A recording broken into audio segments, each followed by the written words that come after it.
Spirituality is a disease, and yet the highest aim and activity of man. And in some sense, I would say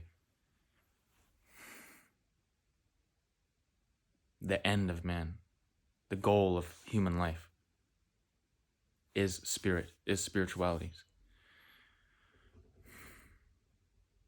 First, let's articulate why I think it's a disease. It's a disease because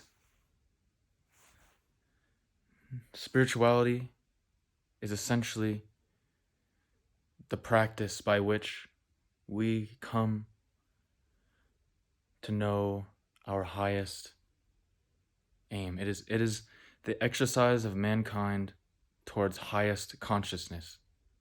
Okay? This is why it's man's highest aim. It's like if you look at the chakra system, right? Energy moves up through the root chakra, up through the throat chakra, up to the sacral chakra, right? The crown chakra. That's what that system represents, and obviously the goal is to get there, and then this movement back and forth. But it's a sort of disease because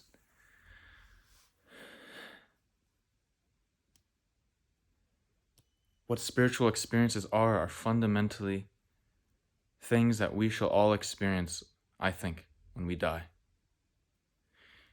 We are, and this is a metaphysical claim, I suppose, so take of it what you will, but we are mind, greater mind, disassociated and alienated into little minds, right?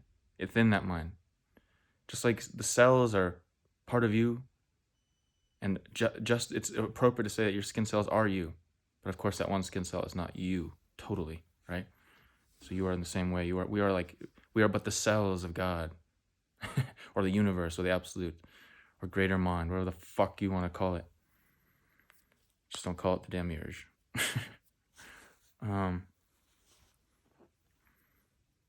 But spiritual states, these are states. I mean, let's look to psychedelic experiences, right? They're very extreme ones. Go on YouTube right now, or I guess you're on YouTube right now, and look up someone tripping on 5-MeO DMT. You know, the frog poison. Or just do it yourself, I guess. These states are always characterized by non-dualism, ego death, dissolution, right? What does bliss feel like? It feels like dissolution. The bliss, if you look at the bliss of upward movement, heavenly movement, which psychedelics would characterize, right? Like a lot of people, I think it's like 63% of people who have done DMT recount, especially 5-MeO DMT in particular, recount this experience of like piercing bright light, right? Like this heaven thing. It's like heaven, right? And let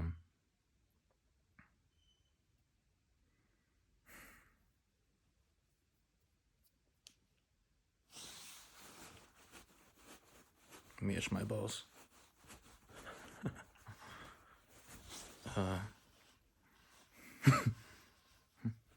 But that's a state of bliss from the energy moving upwards, right? And then the reverse, alcohol, is another dissolution of ego, right? They both are characterized by this dissolution of self, of ego, this melting into the oneness, the soup of all things, into Brahman, right?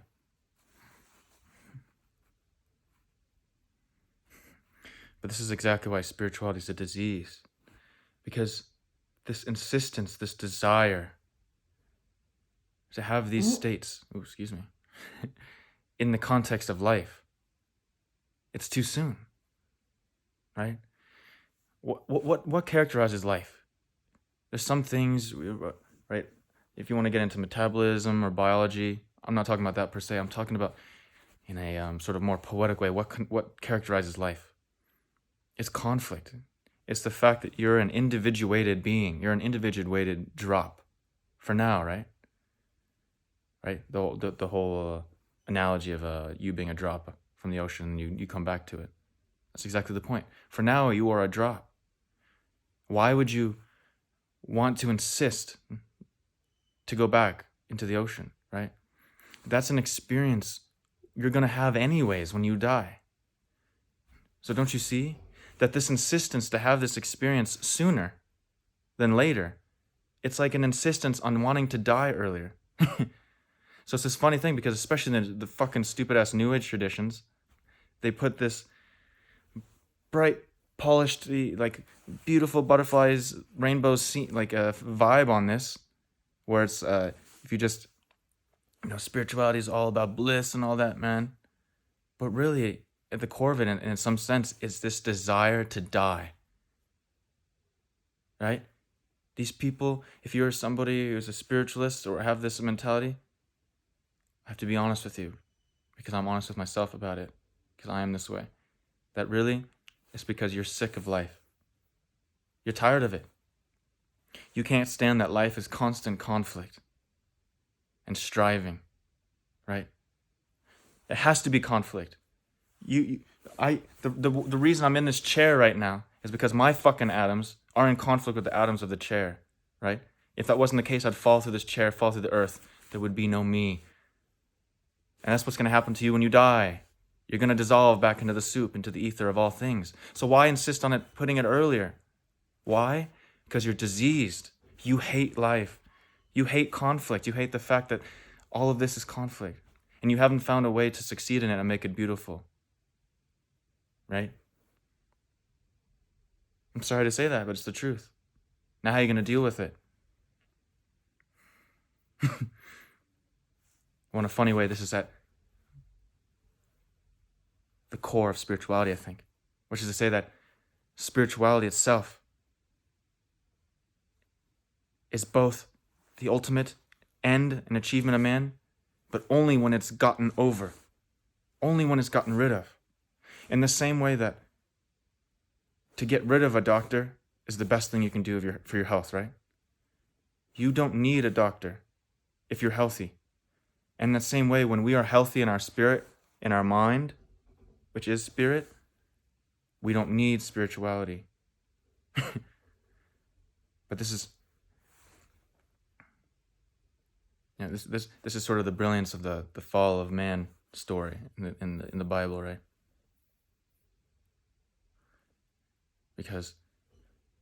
Because we have the spark of consciousness, which is what biting from the apple represents. Now we realize we can manipulate the world. We are like God. We have bitten from the apple of good and evil. We have the knowledge of good and evil. And now we know how to manipulate our world. We make tools. We are the tool maker. But we do it now to such a degree that every step of the way, it sickens us to some degree as well.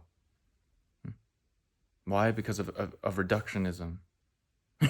Because the things that we create fundamentally separate us from nature, which is our being, which is what we evolved with. These lights, it's dark outside, I shouldn't have these lights, and they mess with my circadian rhythm. And that messing with my circadian rhythm in some small sense tarnishes my health. The way that we manipulate our food system so we can have massive yields in these monocrops tarnishes my health, right? So they destroy our vitality in this here life. And because we get sick, because we're sick, then now we need a doctor. And that ultimate doctor for the sickness, for the highest apex of sickness, which is sickness of the mind, which is also sickness of the body, right? It's all interconnected.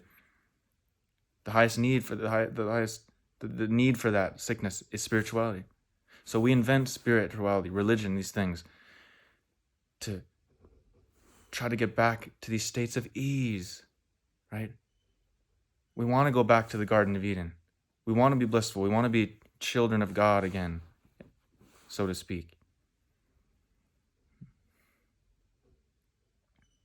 So this is the funny thing about it. Because spirituality is, if you can see it like I see it, is a disease. But it is also the highest and ultimate production of man. It is not some California fucking bimbos rocking around in their crystals and their fucking vibrations and shit. That's not spirituality. That's TikTok spirituality. Spirituality is the apex production of man towards consciousness of himself, trying to understand himself and why he's sick, why he is the way he is, why he acts the way he is. It's a disease because it's the ultimate neurosis. You only have to do that because you're only trying to figure yourself out because you're stagnated in life somehow, right? Go back to the drawing board, so to speak. And yet, it's the apex creation because it's what brings us to highest consciousness. It's sort of the hero's journey in that way, right? And in this sense, we have to do it. We have no choice but to do it.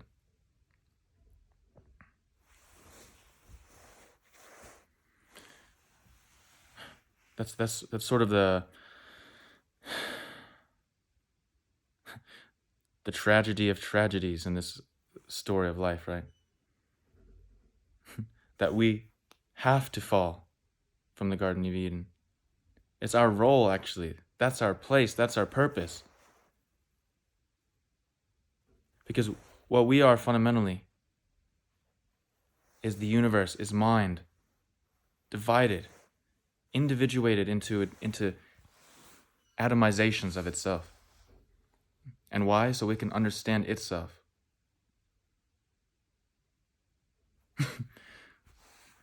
And our fall is the necessary precondition for us to crawl our way back to health, to home, right?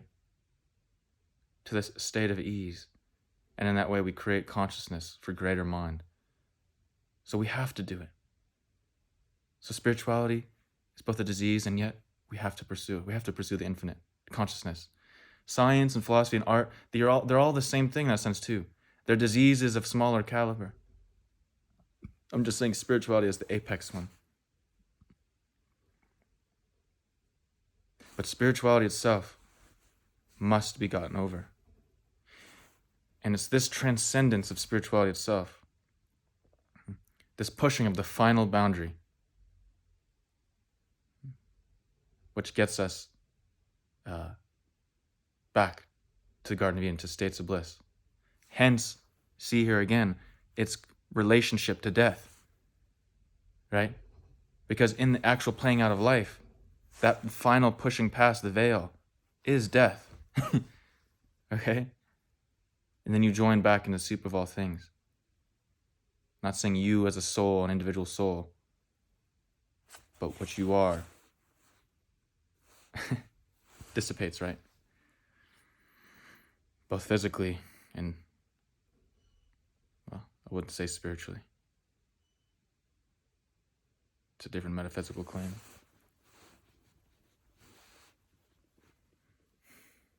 What are we to do about this?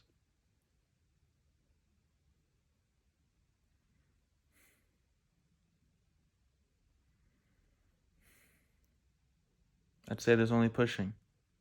There's no going backwards. If you know what I mean. Anyways, yeah. I'm dry here now from this point on. Let's end it here. Hope you're having a good day. Having a good life. Catch you all on the flip.